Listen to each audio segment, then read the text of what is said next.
우리 인생의 여정을 걸어가다 보면 삶의 위기와 문제가 닥쳐옵니다. 위기와 문제가 없으려면 좋으련만 우리네 인생은 그러하지 못합니다. 그러나 삶의 위기 가운데 중요한 것이 있다고 한다면 원인을 따지기보다는 그것보다는 위기 속에 어떠한 선택과 결단을 갖느냐가 무엇보다도 중요합니다. 바른 선택과 결단은 위기와 어려움의 문제를 해결해 주실 뿐만 아니라 우리에게 귀한 교훈을 가져다 주어 우리의 인생을 더 한층 성숙하는 계기가 되기도 합니다. 오늘 본문의 말씀을 보면 이스라엘 백성들이 위기와 어려움 가운데 있을 때에 잘못된 선택과 결단을 통하여 하나님의 진노와 심판을 사게 됩니다. 오늘 본문의 말씀의 전후의 내용은 이런 겁니다. 이스라엘 백성들이 애굽에서 나와 3개월쯤 지난 다음에 시내산에 도착합니다. 시내산에서 하나님의 말씀인 율법을 받습니다. 그리고 거기서 성막을 짓고 시내산에서 약 11개월쯤 머물다가 다시 광야의 길에 들어서게 됩니다. 한 3일쯤 갔을까요? 저들 가운데 먹을 것에 대한 불평이 쏟아져 나옵니다. 이미 신광야에서 하늘에서 비처럼 내려진 만나를 먹으면서 하나님은 우리의 인도하시는 하나님이시여 공급하시는 하나님이시여 보호하시는 하나님이심을 저들은 경험했습니다. 그런데 시내산을 떠나 광야의 길에 들어선 이스라엘 백성들, 지금까지 우리가 먹은 것이 있다면 만나밖에 없지 않느냐 하면서 먹거리에 대하여 불평이 시작하면서 다른 것으로 그 불평이 이어져 갑니다. 이미 하나님께서는 이스라엘 백성들에게 시내산을 떠나 광야길에 들어선 이스라엘 백성들이 불평할 때에 불평이 시작된 것을 불태워 버리겠다고 준엄한 말씀을 약속하셨습니다. 이 말씀 내 이스라엘 백성들의 입에서는 불평이 사라졌지만은 그러나 이스라엘 백성의 사이에 불평의 씨앗이 남아서 백성들 사이에 불평이 번져나가기 시작을 합니다. 이들 또한 진노하심을 받습니다. 우리의 살아가는 삶의 여정들, 아마도 마치 이스라엘 백성이 저 광야의 길을 걸었던 같은 광야의 여정과도 같을 겁니다. 힘들고 어렵고 우리의 인생의 길이 쉽고 좋다는 사람 별로 없을 겁니다. 어렵고 쉽고 앞이 모르기에 불안하기도 하며 그럼에도 불구하고 우리가 걸어갈 우리의 인생의 여정의 길, 원치 않는 어려움과 그리고 문제가 있을 때 우리는 어떻게 그것을 극복할 수 있을까요? 그리고 매일매일 우리의 삶 속에 특별히 그리스도의 삶이라고 한다면 하나님의 기적을 경험하는 삶은 어떠한 삶일까요? 우리 모두가 매일매일 하나님의 놀라운 은혜 안에서 기적을 경험하는 삶의 모습을 통한 풍성한 우리의 삶 속에 열매가 맺어진 인생 되기를 간절히 바라는데 오늘 본문의 말씀, 우리 하나님이 우리에게 주시는 영적 교훈의 말씀이 무엇일까요? 하시고 싶은 말씀이 어떤 것일까요? 함께 말씀을 나누며 은혜 받기를 원합니다. 첫째는 과거에 도우신 하나님을 기억하라는 겁니다. 은혜의 과거성입니다. 우리의 삶 가운데 어려운 문제들이 내 마음에 찾아올 때에 먼저 해야 할 것이 있다고 한다면, 아니 의식적으로 노력해야 할 것이 있다고 한다면 과거에 베푸신 하나님의 은혜를 기억하라는 겁니다. 여러분, 이스라엘 백성들 보십시오. 시내산에 오기까지 하나님이 저들을 어떻게 인도하셨습니까? 구름기둥과 불기둥으로 저들을 인도하셨고 홍해를 마른 땅과 같이 걷게 하실 뿐만 아니라 마라의 쓴물을 단물로 바꾸어 만드셨고 그리고 엘림이라는 오아시스라는 곳에 이르러 저들을 위로하여 주실 뿐만 아니라 신광야에서 먹을 것이 없을 때에 하늘에서 만나와 메추라를 내리게 하셔서 저들의 굶주린 배를 채워주셨습니다. 이런 놀라운 은혜가 저들 가운데 있어 광야의 길을 걸어왔음에도 불구하고 저들은 애굽에서 먹던 고기와 오이와 부추 그리고 파를 기억합니다. 애굽에서 노예로 살면서 고통과 절망 가운데 있을 때에 저들이 구원해달라고 울부짖을 때에 하나님께서는 저들의 신음과 고통의 소리를 들으시고 애굽에서 구원해 주신 하나님의 은혜를 잊어버렸습니다. 희망이 없던 이스라엘 백성들에게 이적과 기적을 통하여 구원해 준 하나님의 은혜를 저들은 기억하지 못합니다. 이스라엘의 광야의 생활을 돌이켜보면 하나님께서 베푸신 은혜가 아니었더라면 저들은 이 광야의 길을 걸어올 수가 없었습니다. 은혜로 광야의 길을 걸어왔음에도 불구하고 이스라엘 백성이 고작 생각해낸 것은 만나만 먹었다고 하면서 애굽에서 먹었던 마늘과 생선과 고기와 부추를 기억해내면서 하나님 앞에 불평을 쏟아내는 겁니다. 여러분, 우리 하나님이 드러나는 것만 베푸신 것일까요? 희망이 사라지고 인간으로서의 가치와 의미가 상실한 노예의 삶에서 저들을 인도하여 내시어 하나님께서 언약을 맺어주셨습니다. 희망이 사라지고 인간의 가치와 의미가 사라진 저들의 삶, 노예 같은 삶, 노예의 삶에 구원하셔서 저들과 전능하신 하나님이 언약을 맺어줬다는 겁니다. 여러분, 자영업이나 사업하시는 분들 잘 아실 겁니다. 우리가 어떤 사람과 계약을 맺을 때에 아무하거나 계약을 맺지는 않을 겁니다. 가능성이 있는 사람, 나에게 도움이 될 만한 사람과 계약을 맺습니다. 가능성이 없는 사람이나 실패한 사람과는 계약을 맺을 사람이 없을 겁니다.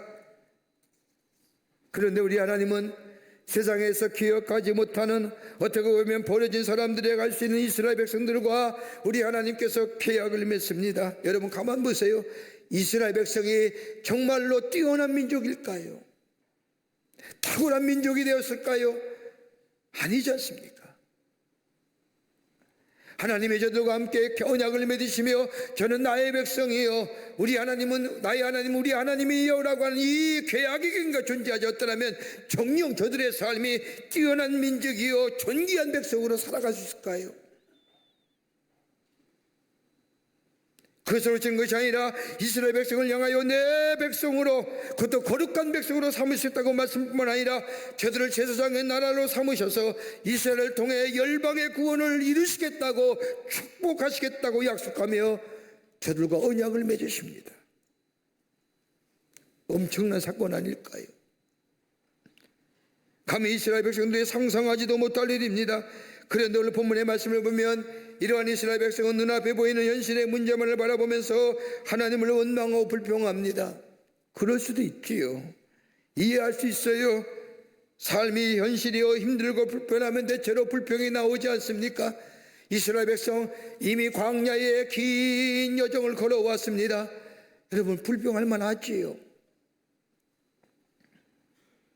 이런 이스라엘 백성을 향하여 민수기 11장 1절의 말씀을 보면 여호와께서 들으시기에 백성들이 악한 말로 원망하며 여호와께서 들으시고 진노하사 여호와의 불을 그들 중에 붙여서 진영 끝을 사르게 하시매 라고 하는 말씀이 나옵니다. 여러분, 하나님을 향하여 원망했는데 무슨 말로요? 악한 말로. 하나님이 들으시기에 악한 말로 불평했다는 겁니다. 이스라엘 백성이 홍해를 건넌 후에 3일 후에 지날 때에 물이 없다고 원망하며 불평하여 지금 시내산에 거쳐서 여기 1년 반쯤이나 지내는 동안에 여기까지 왔는데 하나님을 향하여 악한 말로 원망하는 거예요. 악한 말이 무엇일까요? 하나님이 들으시는 악한 말은 어떤 말일까요? 하나님의 존재를 부정하는 겁니다. 하나님이 자신의 삶 가운데 행하셨던 모든 일 다 부정하는 겁니다. 여러분, 하나님을 인정하지 아니하니 감사한 마음이 사라질 것이요 하나님께서 베푸신 은혜와 사랑을 기억하지 못하니 그 안에 찬양과 감사가 사라진 겁니다.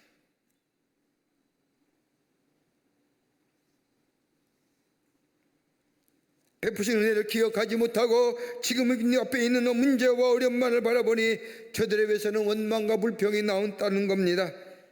한 교수가 쓴 책 가운데 고양이가 쥐를 잡는 이야기가 나옵니다. 여러분 한번 들으신 적이 있을 겁니다만 고양이가 쥐를 잡을 때를 보면 한 번에 잡지 않는다고 합니다. 잡아서 가지고 놀다가 놓아지면 쥐는 잽싸게 쥐구멍으로 도망쳐 들어갑니다. 고양이는 안 가고 가만히 있으면 조금 있다가 쥐가 다시 나온다는 겁니다.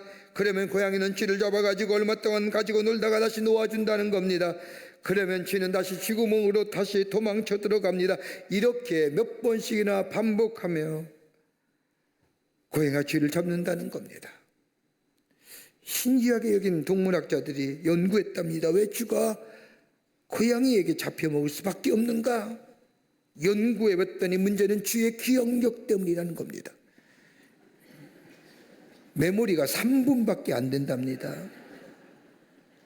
3분이 지나면 다 잊어버린다는 겁니다. 언제 그러냐고 고개 쳐들고 나온다는 겁니다. 여러분, 우리는 하나님의 은혜를 얼마나 기억하고 간직하고 사는지요. 우리는 하나님의 은혜로 구원받았습니다. 하나님의 소유된 백성이 되었습니다. 제사장의 나라야 거룩한 백성이 되는 놀라운 선물로 하나님으로부터 받았습니다. 이것을 누리기까지 하나님 우리로 하여금 하나님의 은혜를 알게 하셨고 보게 하셨고 믿게 하셨고 놀라운 이적과 기적을 통하여 우리를 깨닫게 해주셨습니다. 마치 이스라엘 백성들처럼 하나님께서 온전케 하시기 위하여 인도낸 광야에서 어려움을 당하는 순간 하나님의 은혜를 기억하지 못하고 단 3일도 되지 않아서 이스라엘 백성들의 원망과 불평하는 것처럼 우리의 삶은 이스라엘 백성들과 같은 삶은 아닌지요. 하나님의 은혜의 유효기간에 3일은 됩니까? 여러분, 요나 보세요. 요나서의 말씀을 보면 요나는 하나님의 명령을 어기고 다시스로 내려가다가 풍랑을 만나 바다에 던지우게 됩니다. 하나님께서는 요나를 위해 큰 물고기를 준비하셔서 요나를 삼키게 하셨습니다. 물고기 뱃속에 있는 요나 요동칩니다. 역겨운 냄새가 진동을 합니다. 온갖 더러운 것과 잡다한 것들이 요나의 몸을 감쌉니다. 아마도 요나는 그 큰 물고기 뱃속에서 살아남기 위하여 생존을 위해 몸부림쳤을 겁니다. 그런데 요나서 2장 7절의 말씀을 보면 요나가 뱃속에서 이렇게 고백합니다. 내 영혼이 내 속에서 피곤할 때 내가 여호와를 생각하였더니, 피곤할 때에 곤고하고 어려움 가운데에 생존의 위기 앞에 머물러 그 자리에 서 있는 것이 아니라 하나님을 생각했다는 겁니다. 그 뒤에 말씀을 보면 내가 기도가 주께 이르러 싸우며 주의 성전에 미쳤나이다. 거짓되고 헛된 것을 승성하는 모든 자는 자기에게 베푸신 은혜를 버렸사오나 나는 감사하는 목소리로 주께 제사드리며 나의 소원을 주께 갚겠나이다. 구원은 여호와께 속하였나이다. 생존의 위기 속에 요나는 하나님을 생각하는 겁니다. 하나님의 은혜를 생각하기 시작합니다. 하나님의 임재하고 계신 하나님의 성전, 하나님의 성소를 생각해냅니다. 그리고 하나님께 감사하며 하나님께 소원한 것을 갖겠노라고 하나님 앞에 기도합니다. 그러자 하나님은 요나를 다시 구원하셔서 새로운 출발을 하게 하신 것을 보게 됩니다. 삶의 위기와 어려움 있습니다. 평탄하게 사는 분 없습니다. 삶의 위기 어려웠을 때 정녕 우리가 해야 할 일이 무엇일까요? 내가 이전에 힘들었을 때 나로 하여금 다시 일어서게 했던 것들, 하나님의 은혜와 사랑을 다시 한번 생각해 보아야 합니다. 그 하나님의 은혜와 사랑이 오늘 나로 하여금 여기까지 오게 했다고 한다면 다시 나에게 베푸신 하나님의 은혜를 기억할 수 있어야 됩니다. 그리고 믿음의 주여 온전케 하시는 예수를 바라보게 될 때에 우리는 새롭게 다시금 정결케 만들어 가시는 하나님의 은혜에 힘입어 우리의 걸음을 다시금 옮기게 되는 역사가 있게 됩니다. 힘들고 어려울 때에 은혜 기억하십시오. 하나님의 은혜와 사랑에 담겨져 있는 십자가를 생각하십시오. 그리하여 염려와 걱정이 우리의 삶을 지배하지 못하도록, 문제로 인하여 불평과 원망이 우리의 입에 나오지 않도록 도우셨던 하나님, 여기까지 인도해 주신 그 하나님의 은혜를 기억하며 다시금 은혜의 자리에 서게 될 때에 우리는 새롭게 기적을 경험하는 하나님의 복된 백성의 삶이 될 줄 믿습니다. 두 번째는 지금도 베푸시는 하나님의 은혜를 깨달아야 합니다. 은혜의 현재성입니다. 이스라엘 백성의 광야 생활은 기적의 연속이었습니다. 하나님의 기적적인 은혜가 날마다 공급되었기에 이스라엘 백성은 넉넉하게 광야의 길을 걸어갈 수 있었습니다. 근데 여러분, 문제는 뭐냐? 기적이 일상화될 때에 기적을 은혜로 받아들이지 아니하고 당연하게 생각하고 저절로 이루어진 것처럼 생각될 때에 감사가 사라지는 거예요. 여러분, 우리가 살아있는 게 은혜 아닐까요? 이거 그냥 당연하게 생각하니까 감사가 없는 거예요. 당연하게 생각. 광야의 길 가는 이스라엘 백성에게 하나님께서 은혜를 베푸셨다는 증거가 뭘까요? 애굽에 나올 때 구름 기둥과 불 기둥으로 인도하셨습니다. 물이 있어야 할 때에 물이 부족하지만은 먹을 것의 다양성은 없지만은 그래도 여전히 이스라엘 백성에게 하나님의 은혜가 있음을 보여주는 것이 있다고 한다면 불 기둥과 구름 기둥으로 저들을 인도하여 주셨다는 겁니다.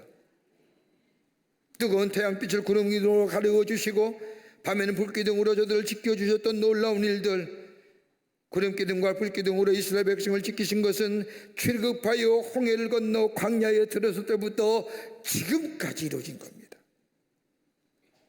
한 번도 그침이 없었어요. 여러분, 만나로 매일 아침 먹이신 하나님이셨습니다. 하나님께서 동일하게 지금까지도 저들을 먹게 하셨습니다. 이렇듯 여기까지 하나님의 은혜가 아니오면 올 수 없었던 이스라엘 백성들, 그 하나님의 은혜가 여전히 지금도 허락하신다는 겁니다. 그런데 이스라엘 백성은 이것을 생각하지 못합니다.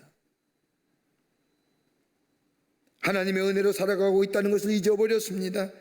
그리고 저들은 지금의 문제에만 초점을 맞춰 있기에 있는 것보다 없는 것이 더 크게 보이기에, 있는 것보다 부족한 것이 더 크게 보이기에 저들은 원망하고 불평하는 겁니다. 여러분, 이스라엘 백성이 신광야에서 처음 만나 먹을 때 얼마나 감격했는지 아십니까? 출애굽기 16장 14절의 말씀을 보면 그 이슬이 마른 위에 광야 지면에 작고 둥글며 서리 같은 가는 것이 있는지라 이스라엘 자손이 보고 그것이 무엇인지 알지 못하며 서로 이르되 이것이 뭐냐? 여러분, 만나의 뜻이 뭡니까?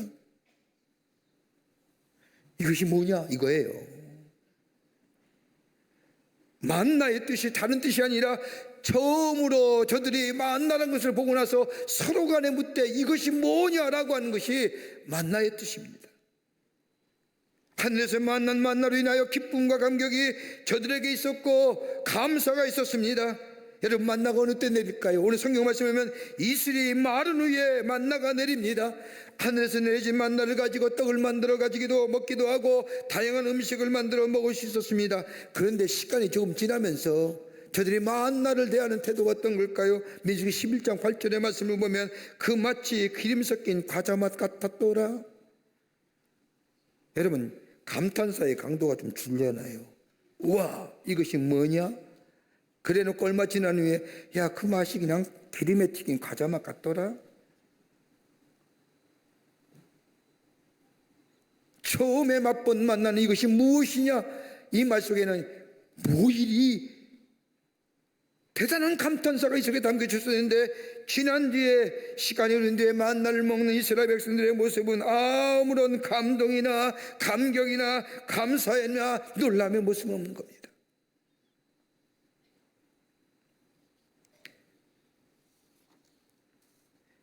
처음엔 놀랐으나 나중엔 당연하게 생각합니다. 그런데 시간이 좀 더 지나서 민수기 21장 5절의 말씀을 보면 이스라엘 백성이 만나를 뭐라고 얘기합니까? 우리 마음에 이 하찮은 음식 싫어하노라. 이제 하찮은 음식입니다. 만나를 가리켜서 하찮은 음식이라고 말합니다. 그 고된 광야의 길을 걸어오면서 하나님의 은혜로 주신 만나에 대하여 하찮은 것이라, 하나님이 공급해 주신 게 주셔서 먹게 된 만나를 하찮은 것으로 받아들였다는 겁니다. 이스라엘 백성에서의 만나는 하나님의 은혜예요. 그런데 시간이 지나면 지날수록 하나님의 은혜는 있어도 괜찮고 없어도 괜찮은 것으로 생각했다는 겁니다. 그래서 하나님의 은혜를 뭐요? 하찮은 것.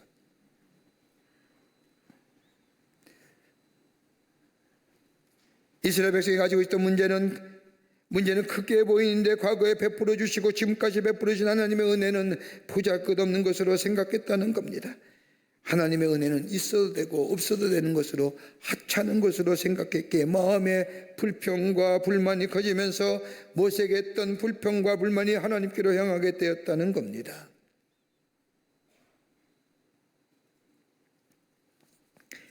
저 사막의 길을 걸어가는 사람들에 의하면 사막에 꼭 필요한 것이 있답니다. 황금 덩어리보다는 물 한 모금이 필요하고요. 기도보다는 나침판이 필요하고요. 빨리 가는 말보다 천천히 가지만 무거운 짐을 지고 오래 갈 수 있는 낙타가 필요하다는 겁니다. 광야에서의 생명을 유지시켜주고 살리는 것이 있다고 한다면 그것은 매일 새벽마다 사람들을 모르게 내리는 이슬이라고 말합니다.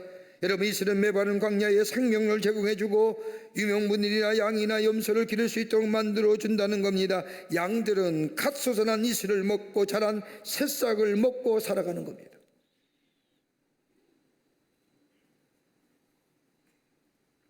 이슬이라는 얘기를 엄한 데 써가지고 저녁마다 먹는 사람들이 많아가지고 말이에요.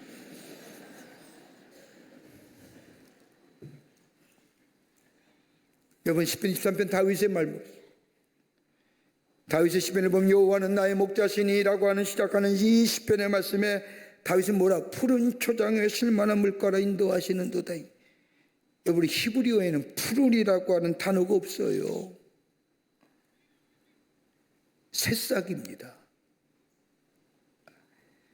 막 이슬을 맞고 자란 새싹이 시편 23편에는 푸른이라고 쓰여진 겁니다. 그렇게 양들은 이슬 물이 많이 마시지 않아도 살 수 있는 이유가 여기 있는 겁니다. 보이지 않지만 매일 내리는 이슬이 광야에서의 생명의 원천입니다. 근데 이슬을 저절로 매일 저절로 내리는 것이 아닙니다. 하나님이 내리게 하신 겁니다. 열왕기상 17장 1절의 말씀을 보면 내 말이 없으면 수년 동안 비도 이슬도 있지 아니하리라 하시리라. 엘리야 시대에 이스라엘 백성의 죄악으로 인하여 비와 이슬을 내리지 않겠다고 하는 하나님의 말씀인데 히브리 원어에 보면 이슬이 먼저입니다. 비와 이슬이 아니라 이슬과 비입니다. 광야에서 유목생활하는 유목민에게 있어서는 그 무엇보다도 이슬이 중요합니다. 이슬이 내려야만이 저들이 살아갈 수 있습니다. 근데 여러분, 보통 이슬이 언제 내립니까? 다들 새벽에 내린다고 생각합니다. 근데 새벽 언제 어느 때에 이슬 내립니까? 아십니까? 가만히 앉아 있으면 저절로 내 몸이 축축하게 젖어지는 것, 여러분, 그때가 어느 때 아십니까? 몰라요. 그저 새벽에 이슬이 내린다는 것만 알고 있습니다. 지금도 내리고 있는지 내리지 않는지 알 수 없지만 매일매일 내려주시는 그 하나님의 은혜가 저들에게 매일같이 이슬처럼 내려주셨다는 겁니다. 그것이 그들의 생명력이 되게 하여 주시고 저들이 소망을 가지고 살아가게 해 주시며 생명을 보장케 하는 이슬 같은 은혜를 우리 하나님이 저들에게 베푸셨습니다.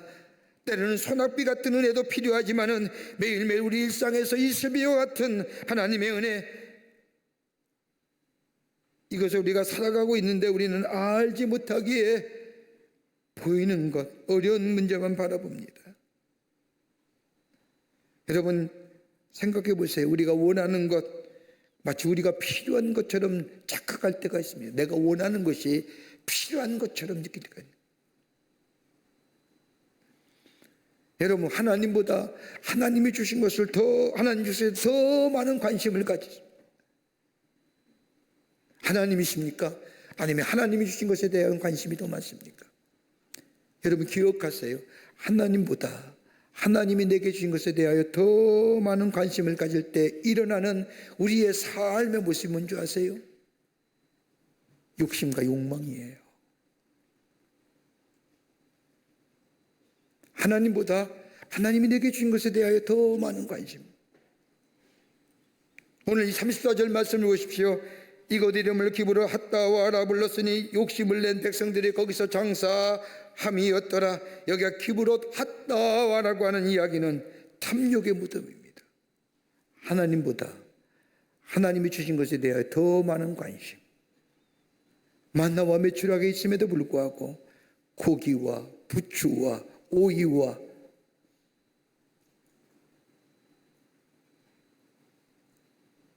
그렇게 다 장사 지낸 거예요. 그 장사 지낸 것에 기브롯 핫다와라고 얘기합니다. 이슬비가 우리의 삶에 더 생명이 있게 한다는 사실을 잊어버리고 살 때가 얼마나 많습니까? 사랑하는 성도 여러분, 우리의 인생의 여정이 힘든 일이 있습니다. 어려운 일이 있습니다. 그러나 그 가운데서도 끊임없는 하나님 은혜가 있음을 기억해야 됩니다. 하나님의 은혜가 우리 가운데 있을 일처럼 내 인생을 지탱하고 붙들어주는 힘이 됩니다. 하나님의 은혜가 아니면 우리 인생의 여정의 길을, 광야 같은 인생의 길을 걸어갈 수 없습니다. 우리에게 없는 것, 안 되는 것, 해야 될 것만 우리의 마음을 가득 채우지 마시고 내 속에 있는 것, 하나님이 나에게 주신 것, 부어주신 은혜를 기억하면서 우리의 인생의 광야길을 걸어가게 될 때에 매일매일 하늘에서의 만나와 메추라기와 구름기둥과 불기둥이 저 반석에서 솟아나는 생명의 숲의 역사, 매일매일 기적을 경험하는 하나님의 사람으로 살아가게 되는 줄 믿습니다. 은혜 기억하세요. 끝으로 베푸실 하나님의 은혜를 기대하라는 겁니다. 은혜의 미래성입니다. 애굽의 노예로 430년간 있던 이스라엘 백성들 출애굽시키고 신앙열을 거쳐 시내산까지 인도하신 하나님은 이스라엘과 언약을 맺습니다. 그 언약의 장면이 출애굽 19장 6절과 5절과 6절의 말씀입니다. 세계가 다 내게 속하였나니 너희가 내 말을 잘 듣고 내 언약을 지키면 너희는 이 모든 민족 중에서 내 소유가 되겠고 너희가 내게 대하여 제사장의 나라가 되며 거룩한 백성이 되리라. 너는 이 말을 이스라엘 자손들에게 전할지니라. 그러자 출애굽기 19장 8절의 말씀을 보면 이 하나님의 말씀에 이스라엘 백성이 온전히 응답합니다. 백성이 일제히 응답하이르되 여호와께서 명령하신 대로 우리가 다 행하리이다. 여러분 생각해 보십시오. 성경에 나온 하나님과의 맺은 약속은요, 언약은, 커버넌트는 영원한 거예요. 이스라엘 백성과 언약을 맺었다는 것은 그건 그때뿐이 아니라 영원한 언약이에요. 희망이 없는 존재를 하나님의 도구로 삼으시기 위하여 이스라엘 백성을 저 애굽에서 구원해 주시고 저 광야를 거쳐서 가나안 땅으로 인도하여 내신 겁니다. 가나안 땅에 들어가려면 광야 길을 거쳐야 합니다. 그런데 광야는 하나님의 언약과 시키는 것을 이루기 위한 과정이지 최종의 목적지가 아닙니다. 그렇다고 해서 가나안 땅에 들어가는 것, 그것이 또한 최종의 목적지나 그것도 아닙니다. 하나님이 이스라엘 백성과 약속하신 것들, 다름이 아니라 이스라엘 백성의 최종의 목적지는 하나님의 소유된 백성이 뿐만 아니라 제사장의 나라가 되고 그리고 열방을 축복하기 위한 축복의 통로로 쓰임받는 삶이 이스라엘 백성들의 최종의 목적지입니다. 우리의 삶 얘기할까요? 구원받았습니다. 하나님의 인도하심이 있습니다. 베푸신 은혜가 있습니다. 내 인생 속에 매일매일 만나와 메추라기와 구름기둥과 불기둥과 이슬처럼 내는 하나님의 은혜가 오늘 나로 하여금 여기까지 오게 하시고 여기까지 오게 하신 그 은혜가 내 미래를 인도해 주실 겁니다. 그런데 하나님이 나를 정작 내 미래에 약속하신 미래로 인도하신 그 인도함의 목적은 뭘까요? 나로 하여금 하나님의 거룩한 백성이요 소유된 백성일 뿐만 아니라 나를 통하여 이 땅에 하나님의 거룩한 역사, 구원의 역사가 많은 자들에게 증거되기 위함이라는 겁니다. 그래서 복 주시는 거예요. 그래서 인도해 주시는 거고요. 내 속에 역사하시는 하나님을 사랑합니다. 그러기에 내게 주어진 것에 대한 관심이 아니라 하나님에 대한 관심이 내게 먼저 있게 될 때에 내 안에 역사가 일어납니다. 여러분 성경 말씀 보세요. 하나님께서 우리를 향하여 소유된 백성이라고 얘기합니다. 이 소유가 무슨 의미일까요? 원뜻을 보면요, 보물입니다. 보물 같은 존재. 하나님의 보물처럼 여기는 백성이라는 겁니다. 거룩한 백성이란 하나님의 영상이 회복된 백성을 말합니다. 제사장의 나라는 것은 이스라엘 통하여 열방에 축복하는 축복의 통로로 축복의 도구로 쓰이시겠다는 겁니다. 여러분 우리가 말로만 하나님의 소유된 백성이요 제사장의 나라요 거룩한 백성은 그렇게 얘기하는 거 아닙니다.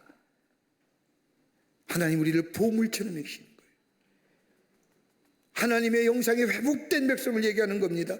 제사장의 나라 같은 백성을 삼으신다는 것은 나를 통하여 열방을 축복하는 축복의 통로로 쓰시겠다는 겁니다. 여러분 이것만큼 귀한 게 돼요. 이게 최종의 목적지예요.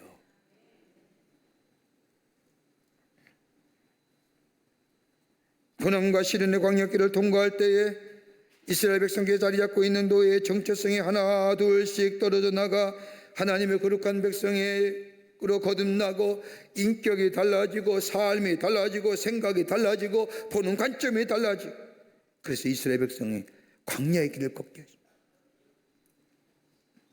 그렇지 않습니까? 고난과 역경을 많이 당하면 당할수록 속이 깊은 사람 되잖아요.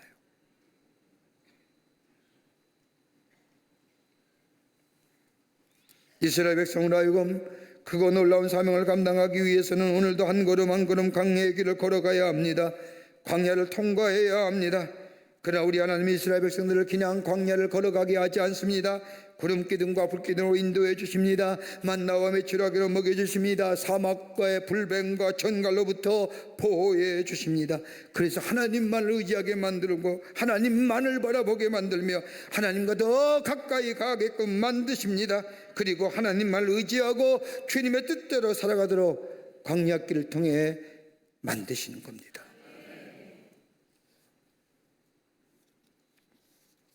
바쁜 세상에 살지요? 얼마나 바쁘십니까? 우스갯소리로 백수도 바쁘다고 합니다. 여러분, 백수가 과로사 한다는 얘기 들어보셨나요? 유치원 아이도 바쁩니다. 얼마나 우리의 삶이 바쁜지 알 수가 없습니다.